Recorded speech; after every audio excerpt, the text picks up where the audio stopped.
यहाँ बकरियां भी ऐश करती है और बच्चे मोबाइल नहीं मिट्टी में खेलते हैं। और ये है बाजरे की फसल गांव की।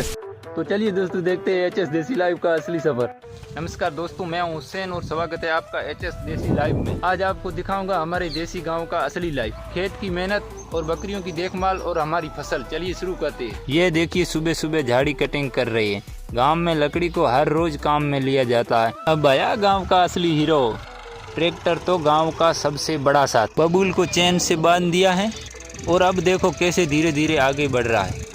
ये बबूल चाहे कितना अकड़ दिखाए, ट्रैक्टर के सामने टिक ही नहीं सकता। यही हमारी बकरियां हैं, देखो खेतों में कितनी मजे से चल रही है। यही गांव की दौलत है। और यहाँ देखिए बच्चे भी गांव की मिट्टी में खेलते हुए। यही है असली बचपन।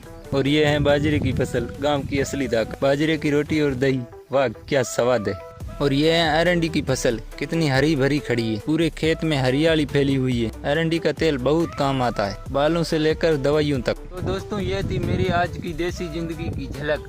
अगर वीडियो पसंद आए तो like and share and channel को सब्सक्राइब जरूर करना। मिलते हैं अगले व्लॉग में। नमस्ते।